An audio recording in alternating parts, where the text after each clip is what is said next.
السلام علیکم دوستو، آپ دیکھ رہے ہیں اردو داستان۔ آئیے سنتے ہیں اردو ناول عقاب قسط نمبر 39۔ اردو ناول عقاب کی سابقہ اقساط سننے کے لیے ڈسکرپشن میں دیے گئے لنک پر کلک کریں۔ مزید ویڈیوز کے لیے ہمارے چینل اردو داستان کو سبسکرائب کریں۔ شکریہ۔ اپنے لشکر کے وسط میں عماد الدین عامر کو اپنا پرچم گاڑتے دیکھ چکا تھا۔ صدر دروازے کی طرف دیکھتے ہوئے تشکر کے آنسو میں وہ کہہ رہا تھا، اے تنے روئے نہ رکھنے والے آہن شکن مجاہد، تیری شجاعت تیری بے خوفی کو سلام۔ اے میرے لالو گوہر، تیری جواں ہمتی، تیری بے باکی اور جرت پر آفرین و صد تحسین۔ آج سے تو میرا چراغ، میرا لخت جگر ہے، تو میرے لشکر کا نجم السحر اور میرے دستوں کا عظیم سرمایہ ہے۔ عماد الدین یہ نہ دیکھ سکا تھا کہ عامر کا پاؤں کٹ گیا ہے۔ جب وہ علم گاڑنے کے بعد دوبارہ دشمن سے جنگ کرنے لگا تو اس نے اپنے گھوڑے کو ایڑ لگائی اور آگے بڑھ کر جنگ سے منہ موڑنے والے دشمنوں پر ٹوٹ پڑا۔ تھوڑی ہی دیر میں عامر کے ساتھ لڑنے والوں نے صدر دروازے پر دشمن کا صفایا کر دیا۔ چند سپاہیوں نے عامر کو سنبھال لیا کیونکہ وہ لڑکھڑانے لگا تھا۔ زخم سے زیادہ خون نکل جانے کی وجہ سے اس پر نقاہت طاری ہو رہی تھی۔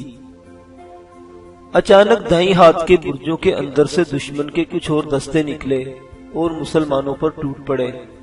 مسلمانوں نے اپنی پوری قوت سے ان کا مقابلہ کیا، لیکن دشمن کے کچھ سپاہیوں نے یلغار کرتے ہوئے ان مجاہدوں پر حملہ کر دیا۔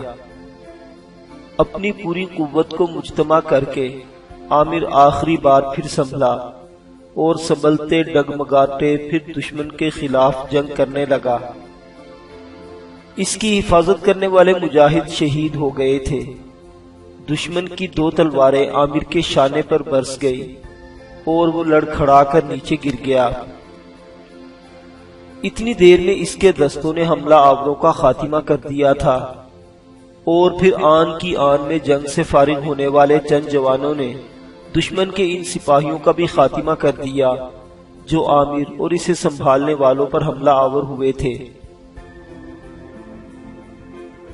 شہر کے دروازے پر عامر بے ہوش پڑا تھا۔ تیز ہواؤں میں عماد الدین کا عمل علم دروازے پر پھڑ پھڑا رہا تھا اور شہر کے اندر عماد الدین، عز الدین اور رکن الدین دشمن کے مسلح سپاہیوں کا صفایا کر کے مکمل فتح حاصل کر چکے تھے۔ شہر کا نصرانی حکمران اپنے چند مصاحبوں کے ساتھ کسی خفیہ راستے سے جان بچا کر بھاگ گیا تھا۔ وہ جس وقت صلیبیوں نے یہ شہر مسلمانوں سے فتح کیا تھا، اس وقت انہوں نے شہر کے سب مسلمانوں، کیا مرد کیا عورت، سب کو قتل عام کر دیا تھا۔ عماد الدین کا لشکر بھی شہر کی نصرانی رایا کا قتل عام کرنا چاہتا تھا، لیکن عماد الدین نے کمال عفو و تحمل سے کام لیا اور مسلح آبادی کو تہہ تہہ کرنے کے بعد اس نے عام رایا کے لیے سلامتی اور امان کا اعلان کر دیا۔ اس کے ساتھ ہی اس نے اپنے لشکر کو حکم دیا کہ شہر سے باہر اپنا پڑاؤ سمیٹ کر شہر کے اندر قیام کیا جائے۔ عماد الدین، عز الدین، رکن الدین کے ساتھ جب صدر دروازے کی طرف متوجہ ہوا تو اس نے دیکھا کچھ سپاہی عامر کو اٹھا کر فصیل سے نیچے لا رہے تھے۔ عماد الدین نے عز الدین کی طرف دیکھتے ہوئے فکر مندی سے پوچھا، اسے کیا ہوا؟ تھوڑی دیر قبل میں نے خود اپنے پورے ولولے اور جوش سے اسے جنگ کرتے دیکھا تھا۔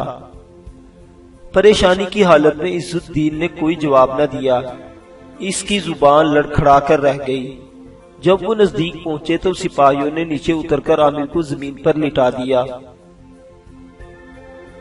آگے بڑھ کر عماد الدین نے پریشانی کی حالت میں عامر کی نبض پر ہاتھ رکھا، پھر اپنے طبیبوں کی طرف دیکھتے ہوئے اس نے عامر کی زرہ اتار کر اس میں اس کے زخموں کا جائزہ لینے کا حکم دیا۔ 2 طبیب فوراً عامر کا خود اور زرہ اتار کر اس کے زخموں کا جائزہ لینے لگے۔ عماد الدین کی نگاہ جب عامر کے کٹے ہوئے خون آلود پاؤں پر پڑی تو اس کا رنگ پیلا ہو گیا۔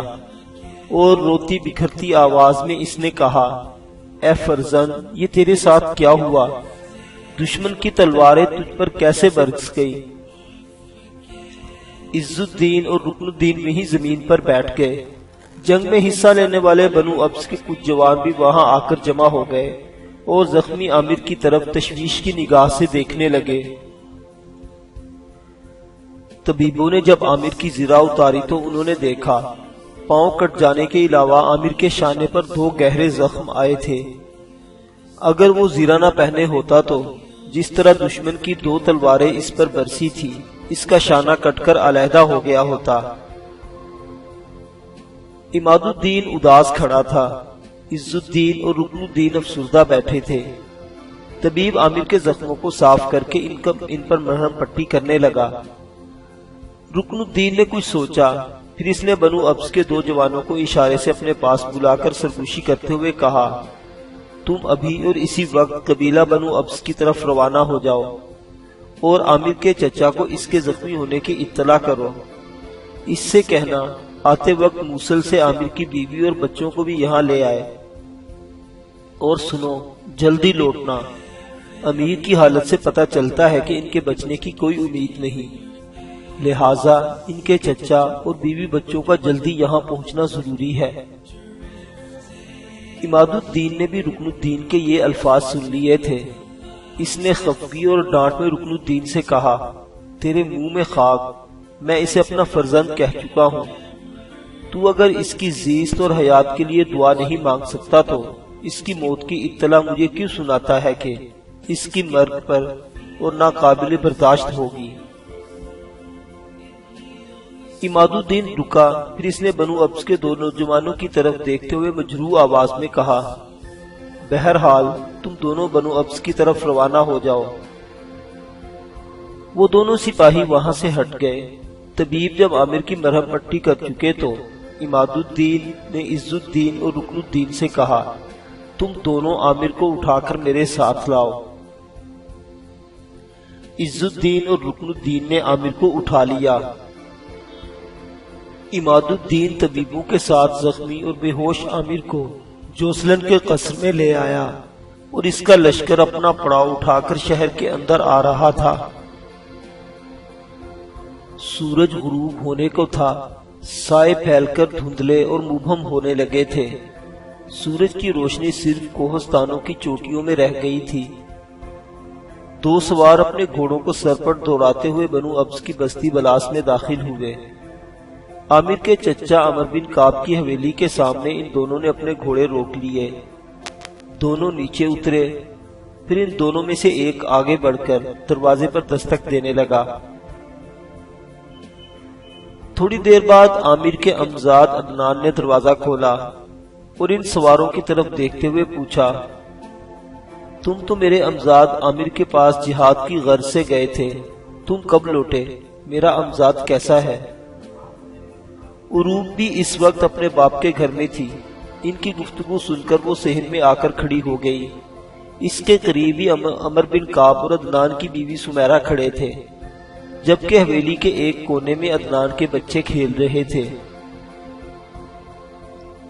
بنو ابس کے آنے والے ان 2 سواروں میں جن نے دروازے پر دستک دی تھی، اس نے عدنان کو مخاطب کر کے کہا، تمہارے بابا کہاں ہیں؟ انہیں ذرا باہر بلاؤ۔ عمر بن کعب نے خود ہی سن لیا تھا، لہٰذا وہ آپ دروازے کی طرف بڑھا۔ عروب اور سمیرہ ان کی گفتگو سننے کے لیے دروازے کے پیچھے کھڑی ہو گئی۔ عمر بن کعب دروازے کے قریب آیا اور انہیں مخاطب کر کے پوچھا، تم دونوں مجھ سے کیا کہنا چاہتے ہو؟ اسی سوار نے پھر کہا، ہم آپ کو لینے آئے ہیں۔ سلطان عماد الدین نے اڑیسہ شہر پر حملہ کیا تھا۔ اس جنگ میں آپ کا بھتیجا عامر بن نافع زخمی ہو گیا ہے، ہم اسی سلسلے میں آپ کو لینے آئے ہیں۔ عمر بن کعب نے تشویشناک لہجے میں پوچھا، کیا اس کی حالت زیادہ خراب ہے جو تم مجھے لینے آ گئے ہو؟ کھل کر کہو، مجھ سے کوئی بات نہ چھپاؤ۔ تم جانو وہ میرے بھائی کی نشانی ہے، اسے اگر کچھ ہو گیا ہے تو کہو کہ میں دل پر پتھر رکھ کر اس کی طرف روانہ ہو جاؤں۔ وہ میرے بھائی کا خون ہے اور اس کا نقصان میری جان تک لے لے گا۔ عدنان اداس ہو گیا۔ دروازے کے پیچھے کھڑی عروب ہچکیاں لے لے کر رونے لگی۔ اس سوار نے پھر کہا، امیر سخت زخمی ہوئے ہیں۔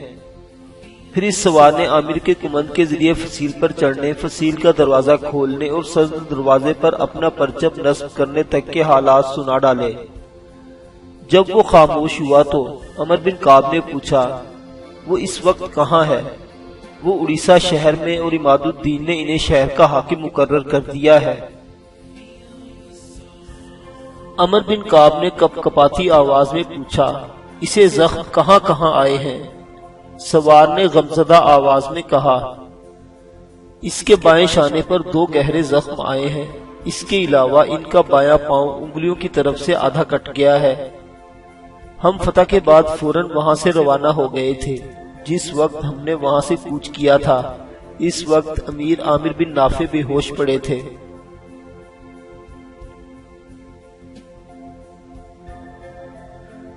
اور سلطان عماد الدین پریشانی کی حالت میں ان کے پاس کھڑے تھے۔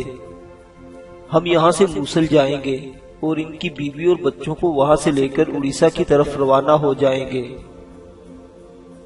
عدنان کی آنکھوں سے آنسو بہہ نکلے۔ بڑی مشکل اور تکلیف سے اس نے اپنی ہچکیوں کو ضبط کرتے ہوئے کہا، آہ میرے امزاد، کاش میں اس وقت تیرے پاس ہوتا۔ دروازے کے پیچھے سے بلند آواز میں روتے ہوئے عروب نے کہا، آہ میں مر گئی، میں مر گئی، کون ہے جو مجھے میرے بھائی کے پاس پہنچائے؟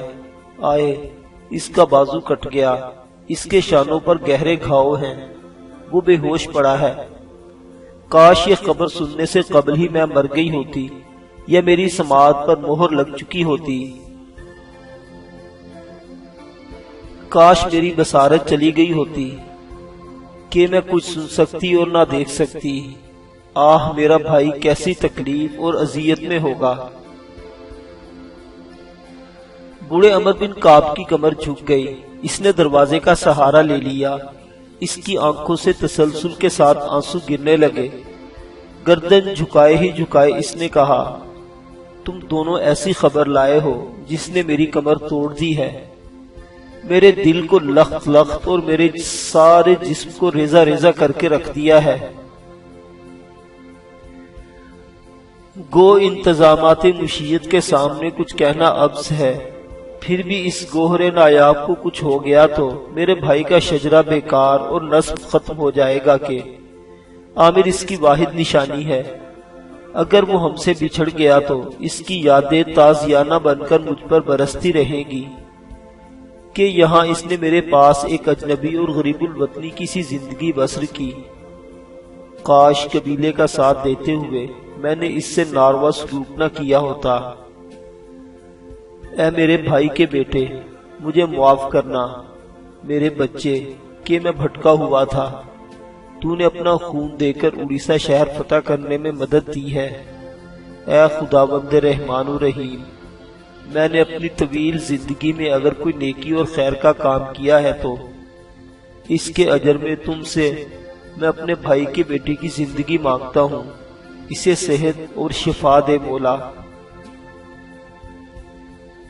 دروازے کے پیچھے سے اب عروب نے روتے اور ہچکیاں لیتے ہوئے کہا، اے میرے باپ، ابھی اور اسی وقت کوچ کی تیاری کرو، میں تمہارے ساتھ جاؤں گی۔ میں اپنے بھائی کو دیکھوں کہ وہ کس حال میں ہے، اس کی بیوی اور اس کے بچوں کو اپنے ساتھ یہاں لے آؤں گی۔ اے میرے باپ، کوچ کی بات کرو کہ یہاں ٹھہرنا اب میرے ضبط اور تحمل میں نہیں رہا۔ اس بار عدنان نے ان سواروں کو مخاطب کر کے کہا، تم دونوں کب تک یہاں سے کوچ کر سکو گے؟ اس سوار نے کہا، مجھے آپ اور امیر کی بیوی بچوں کو ساتھ فوراً واپس آنے کا حکم دیا ہے۔ اگر آپ لوگ اپنے کوچ کے لیے زیادہ وقت نہ لیں تو ہم ابھی اور یہیں سے روانہ ہو جائیں گے۔ عدنان نے فیصلہ کن انداز میں کہا، تو پھر یہیں رکو، میں اپنا گھوڑا تیار کر کے لاؤں، پھر یہیں سے کوچ کرتے ہیں۔ عدنان نے پیچھے ہٹتے ہوئے عمر بن کعب سے کہا، بابا تم یہیں رہو، میں خود اپنے بھائی کی طرف روانہ ہوتا ہوں۔ عمر بن کعب سیدھا کھڑا ہو گیا اور دروازے سے ذرا پیچھے ہٹتے ہوئے اس نے کہا، نہیں بیٹے، مجھے تمہارا فیصلہ منظور نہیں، میں اور عروب بھی تمہارے ساتھ جائیں گے، عروب اس کی بیوی اور بچوں کو سنبھال لے گی۔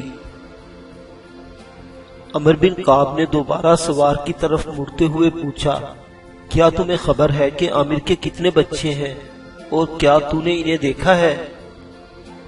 سوار نے بڑی بے چارگی کا اظہار کرتے ہوئے کہا، میں نے انہیں نہیں دیکھا، لیکن سنا ہے کہ ان کے 2 بچے ہیں،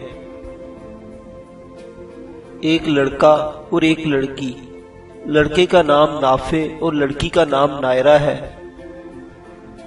عمر بن کعب نے آہ بھرتے ہوئے کہا، آہ، اس نے بیٹے کا نام اپنے باپ پر اور لڑکی کا نام بنو زیبان کے سردار سالم بن عقبہ کی بیٹی کے نام پر رکھا کہ وہ کسی دور میں اس سے محبت کرتا تھا۔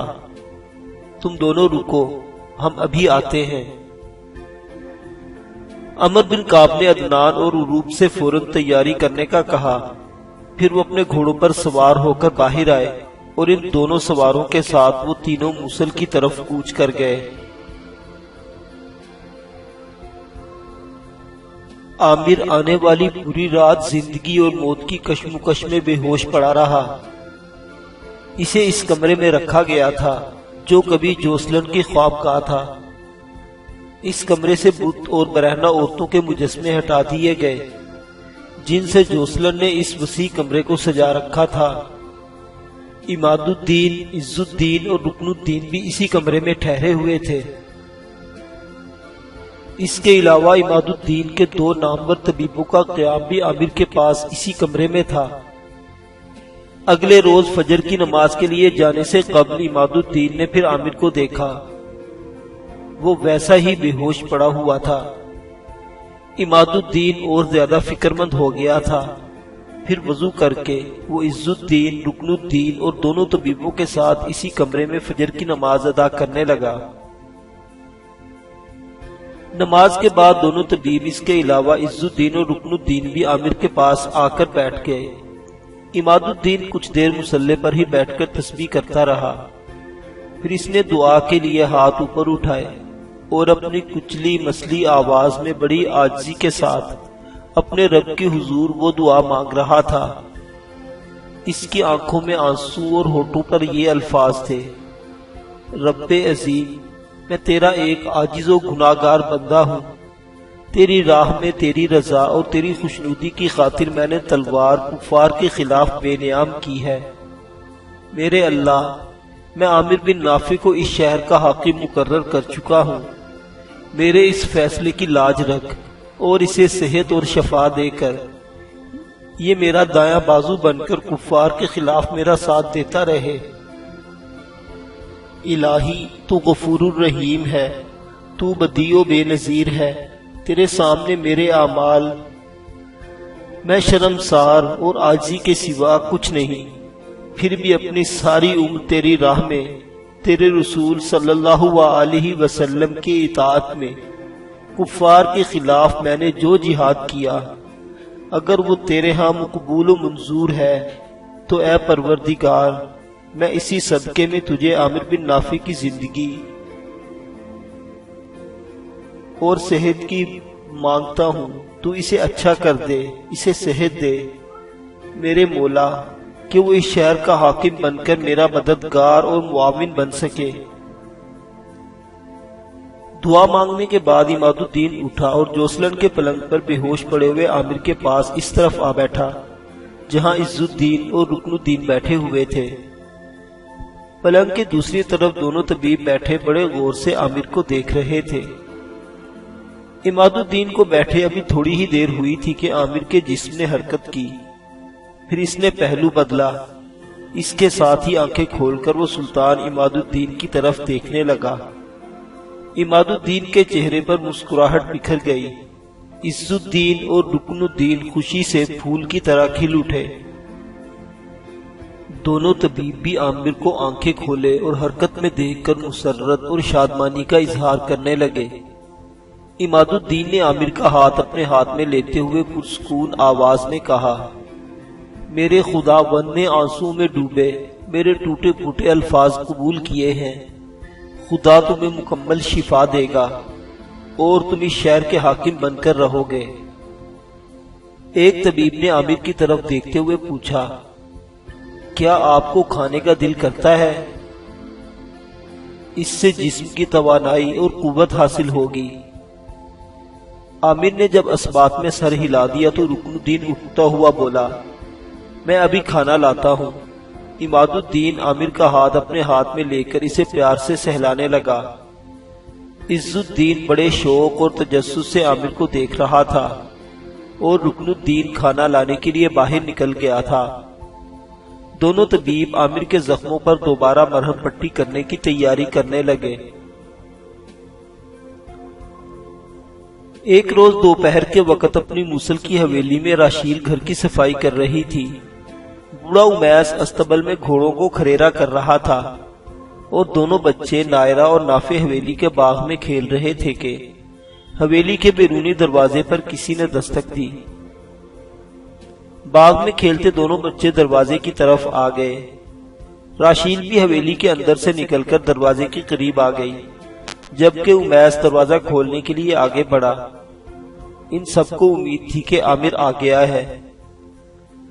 امیس نے جب آگے بڑھ کر دروازہ کھولا تو وہاں گھوڑوں پر سوار بوڑھا عمر بن کعب، عامر کا بھائی عدنان اور بہن عروب کھڑے تھے۔ ان تینوں کے پیچھے بنو ابس کے دونوں سپاہی بھی تھے جو انہیں لینے گئے تھے۔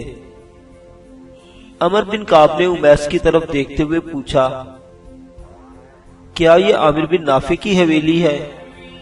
امیس نے بڑی لجاجت سے جواب دیا، آپ نے سچ کہا، یہ حویلی عامر بن نافع ہی کی ہے، لیکن آپ کون ہیں؟ میں نے آپ کو پہچانا نہیں۔ عمر بن کعب گھوڑے سے اتر گیا اور اس کے پیچھے عدنان اور عروب بھی اپنے گھوڑوں سے اتر آئے۔ عروب آگے بڑھ کر والہانہ انداز میں دونوں بچوں کو پیار کرنے لگی۔ اس کی آنکھیں سوجی ہوئی تھی، جیسے سفر کے دوران وہ لگاتار روتی رہی ہو۔ عمر بن کعب آگے بڑھا اور راشیل کے سر پر پیار سے ہاتھ رکھتے ہوئے اس نے کہا، اے بیٹی، میں تیرے شوہر عامر بن نافع کا چچا عمر بن کعب ہوں۔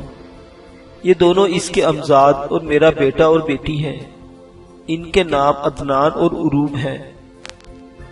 بچوں کو چھوڑ کر عروب راشیل سے گلے ملنے لگی۔ راشیل نے بھی اسے اپنے ساتھ لپٹا لیا۔ عمر بن کعب نیچے جھکا، پھر دونوں بچوں کو اس نے خوب پیار کیا۔ پھر عدنان بچوں کو پیار کرنے لگا، جبکہ عمر بن کعب نے راشیل کو مخاطب کر کے کہا، تم اپنی تیاری کرو بیٹی، ہم یہاں رکیں گے نہیں۔ عامر ایک جنگ میں سخت زخمی ہو گیا ہے۔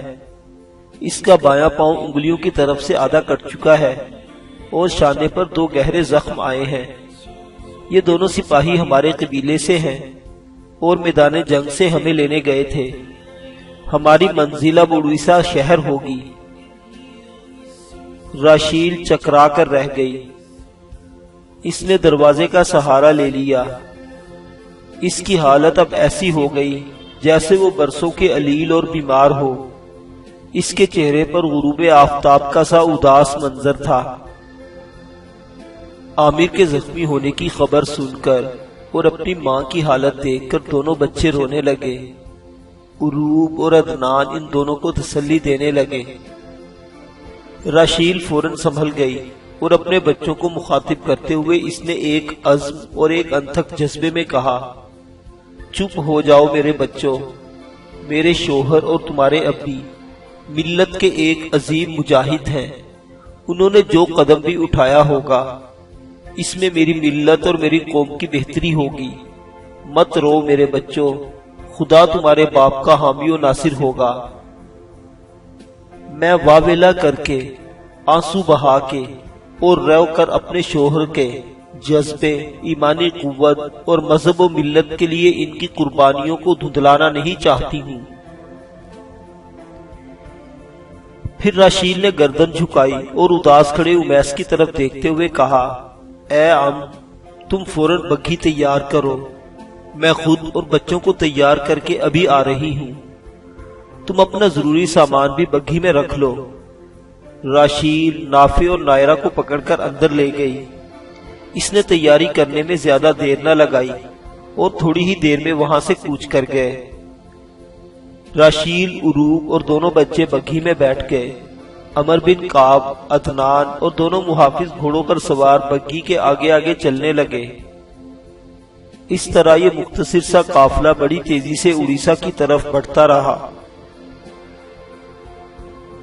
2 گھوڑوں کی ایک بگھی اور 4 سواروں پر مشتمل یہ کارواں جب اڑیسہ شہر میں جوسلن کے قصر میں داخل ہوا تو انہوں نے دیکھا کہ ان کی آمد پر عماد الدین، عز الدین اور رکن الدین ایک کمرے سے نکلے اور بڑے انہماک سے ان کی طرف دیکھنے لگے تھے۔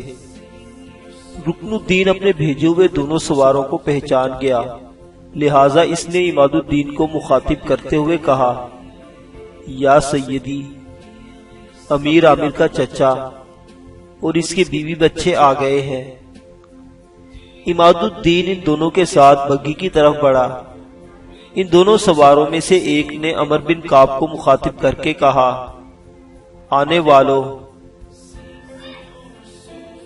میں جو درمیان میں ہوں وہ سلطان عماد الدین اور ان کی دائیں طرف ان کے جرنیل عز الدین اور ان کی بائیں طرف رکن الدین ہے، وہ آپ ہی کی طرف آ رہے ہیں۔ عمر بن کعب، عدنان اور دونوں سوار اپنے گھوڑوں سے اتر کر کھڑے ہو گئے۔ راشیل، امیس اور دونوں بچے بھی بگھی سے اتر آئے۔ سلطان عماد الدین جب نزدیک ہوئے تو عمر بن کعب آگے بڑھا اور بڑی عاجزی کے ساتھ اس نے اپنے دونوں ہاتھوں سے سلطان کے ساتھ مصافحہ کرتے ہوئے کہا، سلطان محترم، میرا نام عمر بن کعب ہے، میں عامر بن نافع کا چچا ہوں۔ عماد الدین نے خوب گرم جوشی کے ساتھ عمر بن کعب سے مصافحہ کیا۔ اس کے بعد عمر بن کعب نے عز الدین اور رکن الدین سے مصافحہ کرنے کے بعد سلطان سے اپنے ساتھیوں کا تعارف کرایا۔ عماد الدین نے پہلے عامر کے دونوں بچوں کو پیار کیا، پھر راشیل کے سر پر ہاتھ پھیرتے ہوئے انہوں نے دل جمی اور اطمینان سے کہا، اے بیٹی، تو خوش قسمت ہے، قدرت کو شاید تمہارا غم یا مایوسی منظور نہ تھی، اس نے تمہارے شوہر کو موت کے منہ سے نکال کر صحت، زندگی اور شفا دی ہے۔ اب وہ اٹھنے بیٹھنے بھی لگا ہے۔ عماد الدین نے ہاتھ سے ایک کمرے کی طرف اشارہ کرتے ہوئے کہا، جاؤ، بچوں کے ساتھ اس کمرے میں چلی جاؤ، اپنے شوہر سے ملو، اب وہ تمہارا شوہر ہی نہیں، اس شہر کا حاکم بھی ہے۔ نافع اور نائرہ کے ہاتھ پکڑ کر راشیل اس کمرے کی طرف چلی گئی۔ جب وہ اس کمرے میں داخل ہوئے تو انہوں نے دیکھا کہ کمرے کے دائیں کونے میں عامر مسحری پر بیٹھا ہوا ہے اور اس کا کٹا ہوا پاؤں نیچے لٹک رہا ہے اور اس پر ابھی تک خون آلود پٹیاں بندھی ہوئی ہیں۔ وہ بہت کمزور اور نحیف و نزار ہو گیا تھا۔ راشیل، نافع اور نائرہ بھاگ کر آگے بڑھے اور ان تینوں کے ساتھ عامر سے لپٹ گئے۔ عامر کے کٹے ہوئے پاؤں کو دیکھ کر راشیل بیچاری ضبط کے سارے بندھن ٹوٹ گئے اور وہ بالکل کسی معصوم اور بے بس بچے کی طرح سسکیاں اور ہچکیاں لے لے کر رونے لگی۔ اس کی دیکھا دیکھی نافع اور نائرہ بھی عامر سے لپٹ کر رو دیے تھے۔ عامر نے پیار سے راشیل کی پیٹھ پر ہاتھ پھیرتے ہوئے کہا، راشیل، اپنے آنسوؤں کو روک لو، پاؤں کٹ گیا تو کیا ہوا، تم اس پر اپنے رب کا شکر ادا نہیں کرتی ہو کہ اس نے مجھے صحت اور زندگی عطا کی ہے۔ اس شہر کی فتح پر میرا ایک پاؤں ہی ضائع ہوا ہے، خدا کی قسم اس فتح کے عوض اگر میں شہید ہو گیا ہوتا تو بھی یہ امر تمہارے لیے باعث افتخار ہوتا کہ تمہارے شوہر نے اللہ کی راہ میں جان دی۔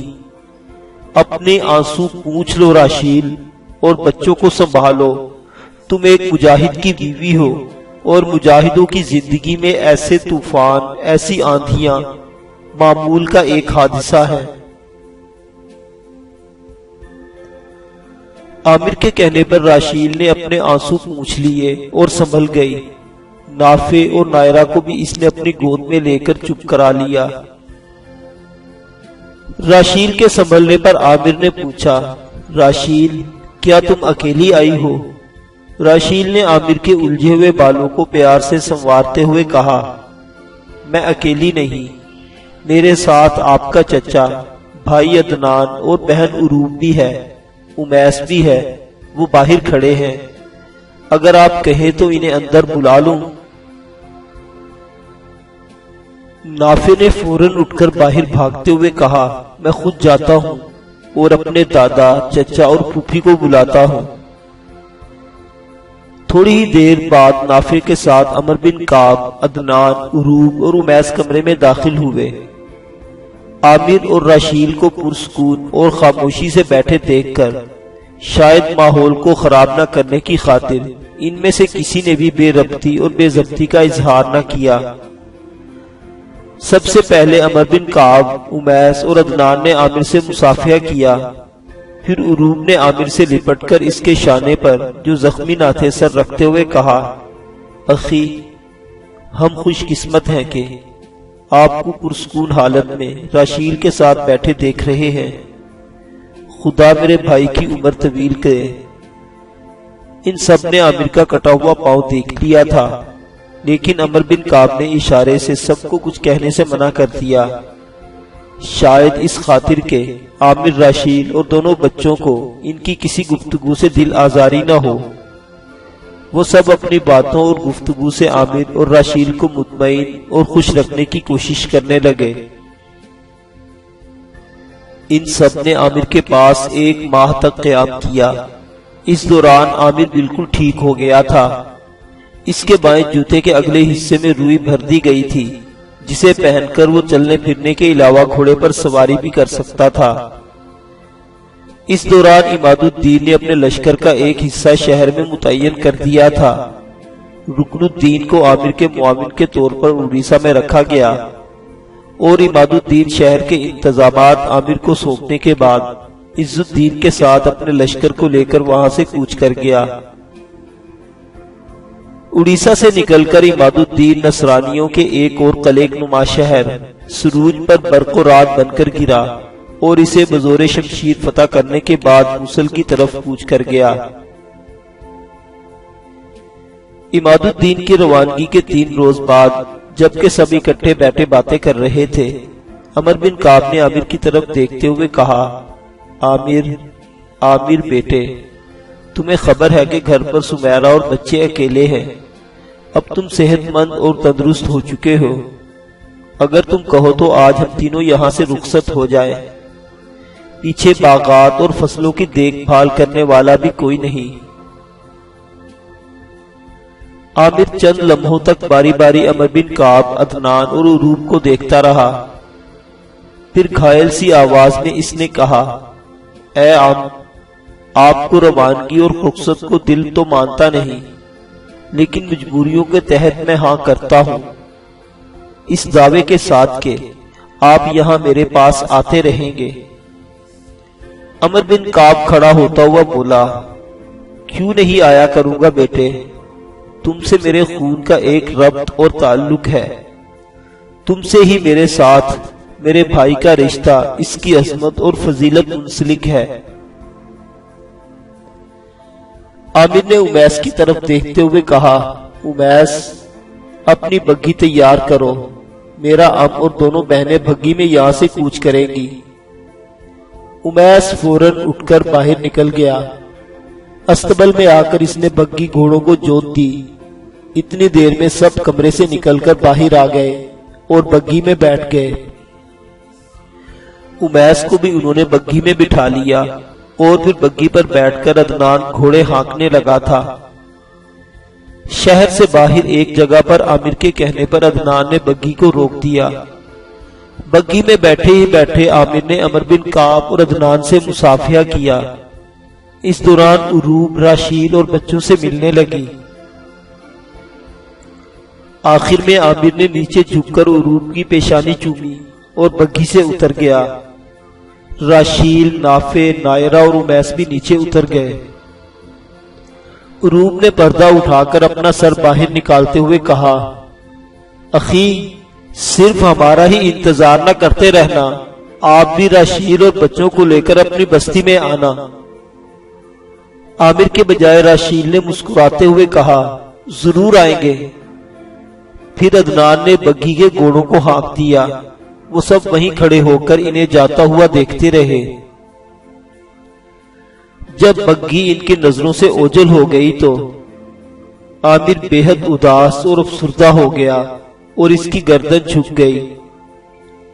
راشیل بیچاری اس کی پریشانی برداشت نہ کر سکی۔ فوراً اس نے آگے بڑھ کر پیار سے عامر کا ہاتھ اپنے گداز ہاتھوں میں لیتے ہوئے اپنی آواز کے پورے ترنم اور ترتیل میں کہا، آئیے چلیں۔ عامر راشیل کا ہاتھ تھامے واپس چل دیا۔ امیس نے دونوں بچوں کے ہاتھ پکڑ لیے اور اس حالت میں وہ خاموش اور افسردہ سے واپس جا رہے تھے۔ تمت بالخیر۔ دوستو، آج ہم نے ایک اور ناول مکمل کیا۔ اسلم راہی صاحب کا لکھا ہوا یہ ناول تھا عقاب۔ مجھے تو یہ ناول بہت پسند آیا۔ مجھے امید ہے کہ آپ کو بھی پسند آیا ہوگا۔ اپنی پسند یا ناپسند کا اظہار کمنٹ باکس میں کیجیے۔ اردو داستان چینل دیکھنے کا بہت بہت شکریہ۔